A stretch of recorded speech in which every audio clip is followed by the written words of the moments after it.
नमस्कार बच्चों, आशा आप प्रसन्न होंगे, स्वस्थ होंगे, सुरक्षित होंगे। बच्चों, इस वीडियो में हम गिल्लू पार्ट का आगे का पठन करेंगे। जहाँ तक पिछली वीडियो में किया था उससे आगे हमने यहाँ तक जान लिया था कि वो किस प्रकार से गिल्लू अपनी समझदारी का प्रदर्शन किया करता था। महादेवी जी का ध्यान आकर्षित करने के लिए वो क्या क्या किया करता था, किस प्रकार से वो सर से पर्दे पे चढ़ जाता था, किस तरह से वो लिफाफे के भीतर घुस जाता था और अपने शरीर को उसके लिफाफे के अंदर करके चेहरे को बाहर निकालकर इधर उधर देखा करता था। इस अद्भुत स्थिति में कभी कभी घंटों मेज पर दीवार के सहारे खड़ा रहकर मैं अपनी चमकीली आंखों से मेरा कार्यकलाप देखा करता। महादेवी वर्मा जी बताती हैं कि किस तरह से वो उनके कार्यकलाप को देखा करता था, अपनी चमकीली आंखों से एकटक उनको निहारता रहता था। 3-4 मास में, इससे आगे पढ़ना में हम पढ़ चुके हैं।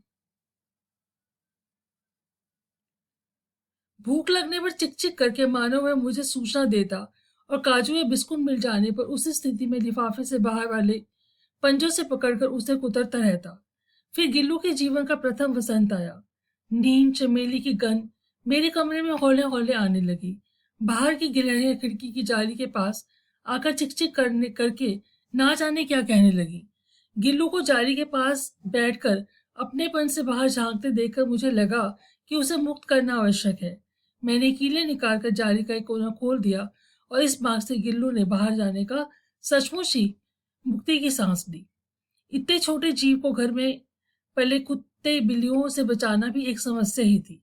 अब महादेवी वर्मा जी बताती है कि जब उसको भूख लगती थी तो चिक चिक करके वह उनको सूचना देता था, कि वो बता देता कि उसे भूख लगे, कुछ खाने के लिए दीजिए। तो काजू व बिस्कुट मिल जाने पर उसी स्थिति में लिफाफे से बाहर अपने पंजों से पकड़कर उसे कुतरता रहता। कुतरता मतलब छोटे छोटे टुकड़े करके खाता रहता। फिर गिल्लू के जीवन में प्रथम वसंत आया, उसका भी यौवन काल आ गया। नीम चमेली की गंध में मेरे कमरे में हौले हौले आने लगी। अब क्या हुआ कि वसंत ऋतु जब आती है ना, पेड़ पौधों पे फूल खिल जाते हैं और पूरा वातावरण सुगंधित हो जाता है, तो इसीलिए वसंत को ऋतुराज कहा जाता है। तो कहते हैं नीम चमेली की गंध जो थी उनके खिड़की से उनके कमरे में भी आने लगी। और वो फिर क्या होता, गिल्लू जो है खिड़की की जाली पे जाके बैठ जाता था। बाहर और जो गिलहरियां होती थी उनके साथ चिक चिक करके पता नहीं अपनी भाषा में क्या बातें करता था। तो लेखिका को लगा कि शायद अब गिल्लू बड़ा हो गया तो उसको अपने दोस्तों के साथ रहना अच्छा लगेगा, इसलिए उन्होंने क्या किया, जाली का खिड़की की जाली थोड़ी सी उन्होंने खोल दी, जिससे कि गिल्लू आसानी से बाहर जा सके। अब वो बाहर जाने लगा तो महादेवी वर्मा जी भी थोड़ी मुक्ति की सांस ले पाई, क्योंकि उनके घर में और कुत्ते बिल्ली सब बहुत सारे जीव जंतु थे और ये गिलहरी जो था, गिल्लू जो था, सबसे छोटा था उनमें और उससे उनको बचाना पड़ता था। तो इस प्रकार से उन्होंने उसकी उस स्वच्छंद प्रवृत्ति को समझा कि पशु पक्षियों में भी अपना स्वच्छंद रहने की इच्छा होती है। तो उन्होंने इस चीज को भांप कर उनको उनके लिए उसके लिए जाली खोल दी। आवश्यक कागज पत्रों के कारण मेरे बाहर जाने पर कमरा बंद ही रहता है। मेरे कॉलेज से लौटने पर जैसे ही कमरा खोला गया और मैंने भीतर पैर रखा, वैसे ही गिल्लू अपने जाली के द्वार से भीतर आकर मेरे पैर से सिर और सिर से पैर तक दौड़ लगाने लगा। तब वे यह नित्य का क्रम हो गया। अब रोज ही ऐसा करता था। महादेवी वर्मा जी कमरा बंद करके चली जाती थी, जब लौट कर आती थी तो जब दरवाजा खोला जाता था तो फर्र से वो आता था उनके पास, उनके पैर से सिर से पैर तक दौड़ लगाने लगता था। और यह उसका रोज का ही क्रम हो गया था, रोज ही करने लगा था। मेरे कमरे से बाहर जाने पर गिल्लू भी खिड़की की खुली जाली की राह बाहर चला जाता और दिन भर गिलहरियों के झुंड का नेता बना हर डाल पर उछलता कूदता रहता और ठीक 4 बजे वह खिड़की से भीतर आकर अपने झूले में झूलने लगा। मुझे चौंकाने की इच्छा उसमें ना जाने कब और कैसे उत्पन्न हो गई थी। कभी फूलदान के फूलों में छिप जाता, कभी पर्दे की चुन्नट में और कभी सोन जूही की पत्तियों में। इस तरह से वह उनका ध्यान आकर्षित किया करता था। उनको वो चाहता था कि महादेवी वर्मा जी उसके साथ समय व्यतीत करें, खेले, तो उनका ध्यान आकर्षित करने के लिए वही सब करता था। सभी जीव जंतु ऐसा करते हैं। घर में कुत्ता भी होता है ना, आपने पाला हुआ है, तो वो भी आपका ध्यान आकर्षित करने के लिए इस तरह की चीजें करता है।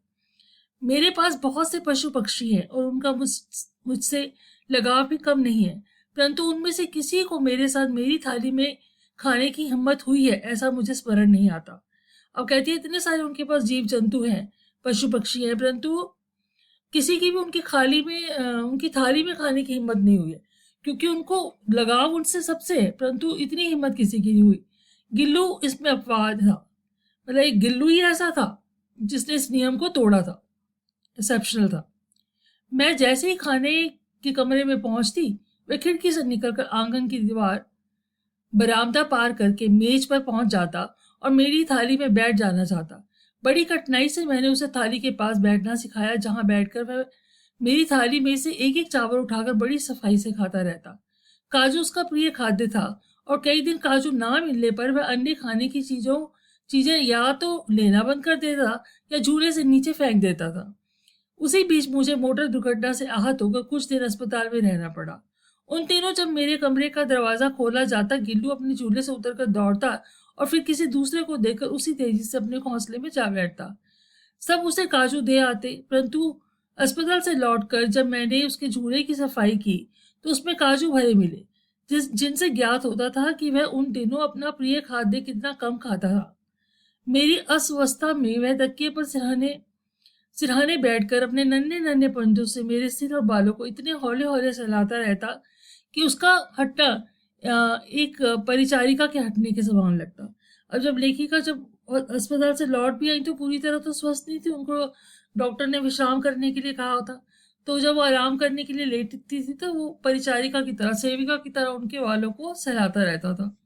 और वो ये भी बताती है कि वो अपना प्रिय, जब वो अस्पताल में थी तो गिल्लू अपना प्रिय खाद्य पदार्थ भी नहीं खाता था। काजू उसको सबसे प्रिय था, परंतु वह उन दिनों वह भी नहीं खाया करता था या बहुत कम खाता था। गर्मियों में जब मैं दोपहर में काम करती रहती तो गिल्लू ना बाहर जाता ना अपने झूले में बैठता। उसने मेरे निकट रहने के साथ गर्मी से बचने का एक सर्वथा नया उपाय खोज लिया था। मैं मेरे पास रखी सुराही पर लेट जाता और इस प्रकार समीप भी रहता और ठंडक में भी रहता। गिलहरियों के जीवन की अवधि 2 वर्ष से अधिक नहीं होती है, अतः गिल्लू के जीवन यात्रा का अंत आ ही गया। दिन भर उसने ना कुछ खाया ना बाहर गया। रात में रात में अंत की यातना में भी वह अपने झूले से उतरकर मेरे बिस्तर पर आया और ठंडे पंजों से मेरी वही उंगली पकड़कर हाथ से चिपक गया, जैसे उसने अपने बचपन की मरना सन अवस्था में पकड़ा था।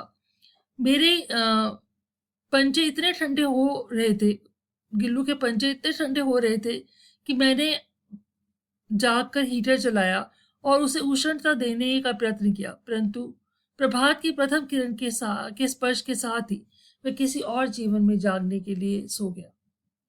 अब क्या है, वो बताती हैं कि अंतिम दिन उसके साथ उसके जब हाथ पैर ठंडे पड़ रहे थे और उसकी मृत्यु बिल्कुल निकट थी, मरणासन मृत्यु के निकट वो पहुंच गया था, उसको एहसास हो चुका था अब वो मरने वाला है। तो उसको एहसास हो जाता है जीव जंतु को भी। तो वो कहते हैं कि जैसे जब पहली बार जब उनको महादेवी वर्मा जी को गिल्लू मिला था, तब भी वो मरणासन अवस्था में था, क्योंकि कौओं ने उसको घायल कर दिया था। तो कहती है उसी तरह से जब उसने मेरी उंगली पकड़ ली थी थोड़ा सा स्वस्थ होने पर, कहती वैसे ही ठीक उसने मेरी उंगली पकड़ रखी थी। उसका शरीर ठंडा पड़ता जा रहा था। तो कहती है मैंने उठकर हीटर भी चलाया उसको उष्णता देने के लिए, परंतु वो तो उसके जीवन का अंतिम दिन ही था। तो वो सुबह प्रभात की पहली किरण के साथ ही वो दूसरे जीवन में जागने के लिए सदा के लिए सो गया।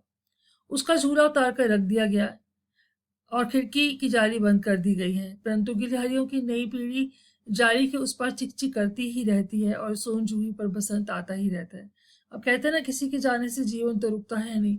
अब गिल्लू का तो 2 साल का ही उसका जीवन काल था और वो उसके बाद वो तो चला गया। मगर क्या है कि वो गिलहरियों की टोली जो है वह आती ही रहती है, चिकचिक करती ही रहती है।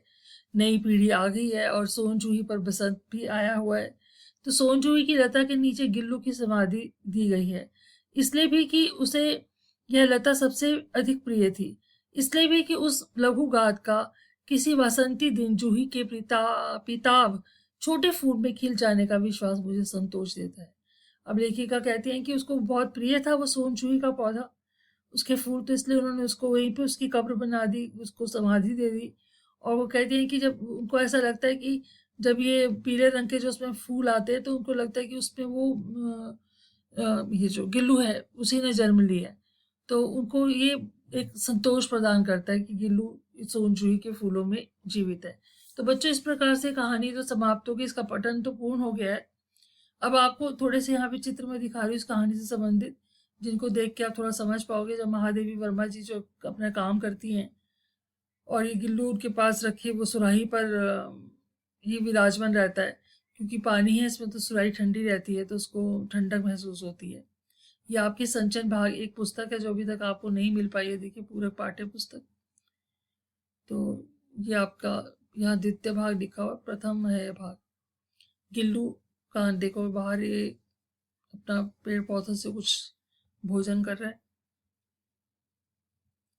अब ये देखिए जब उनको गमले में से घायल अवस्था में मिला तो उन्होंने उसको उठा के आराम से अंदर लेकर आई होंगी, और ये उसकी झब्बेदार पूंछ कितना सुंदर लग रहा है।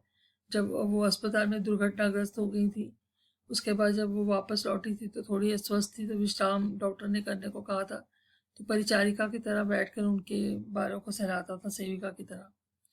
अब जब वो खाना खाती थी तो पास में आके बैठ जाता था, तो उन्होंने बहुत तरीके से उसको एक एक दाना करके खाना खिलाना सिखाया था कि जिससे कि वो बिल्कुल भी खाना व्यर्थ ना करे। अब ये जब दो शुरू में जब उनको बचा कर लेकर आई थी, दो कौवे जब लड़ रहे थे आपस में, खेल खेल रहे थे और उसको घायल कर दिया था। अब ये घर की खिड़की की जो जाली है उस जो उन्होंने खोल दी थी कोना जिससे वो बाहर जा सके, और यहीं पे उन्होंने उसकी वो डलिया टांग दी थी तार से, जिसपे कि वो आराम से रूही बिछा दी थी और जिसमें वो आराम से बैठ के विश्राम कर सके। तो बच्चों ये देखिए महादेवी वर्मा जी का जीवन परिचय आधुनिक मीरा भी कहा जाता है। 26 मार्च 1907 को इनका जन्म हुआ था, 17 सितंबर 1987 को उनका स्वर्गवास हो गया था। जीवन परिचय। महादेवी वर्मा आधुनिक हिंदी साहित्य के छायावाद के प्रमुख स्तंभ हैं। उनका जन्म सन 1907 ईस्वी में उत्तर प्रदेश के फर्रुखाबाद में हुआ था। उनके पिता का नाम गोविंद प्रसाद वर्मा था तथा उनकी माता हेमा रानी एक भक्त हृदय महिला थी। बचपन से ही महादेवी जी के मन पर भक्ति का प्रभाव पड़ा। इनकी शिक्षा इंदौर तथा प्रयाग में हुई। इन्होंने प्रयाग विश्वविद्यालय से एमए संस्कृत की परीक्षा पास की। ये प्रयाग महिला विद्यापीठ के प्राचार्य पद पर भी कार्यरत रही। महादेवी जी आजीवन अध्ययन अध्यापन कार्य में लीन रही। 1956 ईस्वी में भारत सरकार ने उनको पद्म भूषण की उपाधि से विभूषित किया। सन 1983 में यामा संग्रह पर उनको ज्ञानपीठ पुरस्कार प्राप्त हुआ। उनकी साहित्य सेवा को देखते हुए दिल्ली विश्वविद्यालय ने उनको डीलिट की उपाधि से अलंकृत किया। सन 1987 ईस्वी में यह महान साहित्य सेवी अपना महान साहित्य संसार को सौंपकर चिर निद्रा में लीन हो गई। कहते हैं महादेवी वर्मा जी ने 8 साल की उम्र से लिखना शुरू कर दिया था।